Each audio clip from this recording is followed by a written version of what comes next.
नमस्ते दोस्तों, मेरा नाम है शेखर पारिक और आप मुझे आरजे शेखर के नाम से ज़्यादा अच्छे से जानते हैं।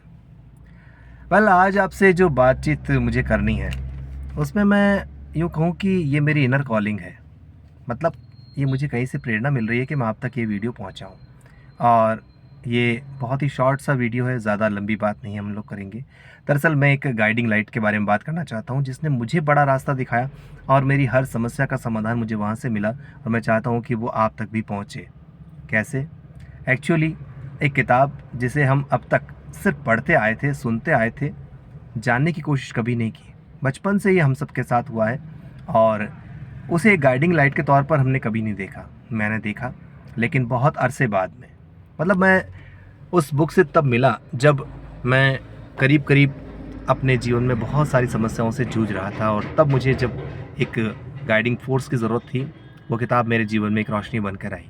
श्री रामचरितमानस अपने आप में एक ग्रंथ ही नहीं है, बल्कि एक ऐसी फ़ोर्स है जो आपको जीवन की हर समस्या से मुक्ति दिला सकती है। आज उसकी एक छोटी-सी चौपाई पर मैं बात करना चाहूँगा, जो मुझे बड़ी पसंद है और वाक़ई में उस चौपाई को अगर आपने ध्यान से पढ़ लिया, समझ लिया तो आपके जीवन की 90% प्रॉब्लम्स खत्म हो जाएँगी। यस, 90%। अक्सर हम यही सोचते हैं ना कि मैं इतनी मेहनत करता हूँ, इतना सारा मैं काम करता हूँ, लेकिन उसका फल नहीं मिलता। क्योंकि मैं इतनी सारा काम करता हूँ और फिर मुझे फल नहीं मिलता तो मुझे निराशा होती है, कुंठा जागती है और फिर मेरा जो है जीवन की बाकी चीज़ों से भी मुझे नीरसता होने लगती है। ये हम सबके साथ है, बड़ी कॉमन सी प्रॉब्लम है, कोई बड़ी बात नहीं है इसमें। जो भी मेहनती व्यक्ति है वो अपने मेहनत का फल भी चाहेगा। बट यहाँ पर आती है एक बात, वो है सरेंडर, जो आजकल बड़ा कॉमन सा वर्ड है और बहुत ट्रेंडिंग भी है। आप हर तीसरे चौथे वीडियो में सरेंडर वर्ड सुन लेंगे।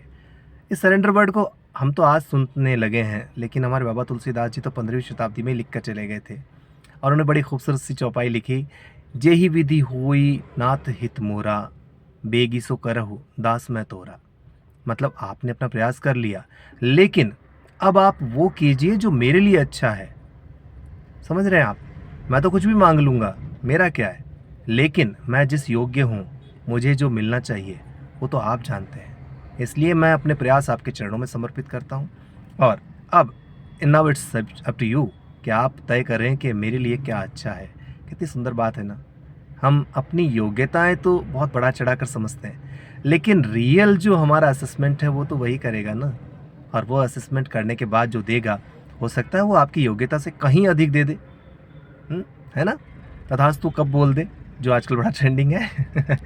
और ऐसे में जब आप सरेंडर करने जाएँ तो हमेशा मन में एक पूरा समर्पण का भाव लेकर जाएँ। किसी भी मंदिर जाएँ, तो मन में एक समर्पण का भाव रहना चाहिए कि जय विधि होई, नाथ हित मोरा, बेकि सो करहु, दास मैं तोरा। आप कोई प्रार्थना मत कीजिए, कोई आरती मत गाइए, बस एक चौपाई बोल कर आ जाइए। 101% आपको आपकी मेहनत का फल मिलने लगेगा और मेरे ख़्याल से कम या ज़्यादा की बात नहीं कहूँगा, ज़्यादा ही मिलेगा, क्योंकि वो देने वाला हज़ार हाथों से देता है। इसलिए ज़्यादा लंबी बात नहीं करते हुए बस इसी बात पर ख़त्म करते हैं कि जब तुझसे न सुलझें तेरे उलझे हुए धंधे, भगवान के तू नाम पर सब छोड़ दे बंदे, मुश्किल तेरी वही आसान करेगा, जो तू नहीं कर पाया वो भगवान करेगा। गुड बाय, मिलते रहेंगे आपसे। फिलहाल के लिए इतना ही। जय श्री राम।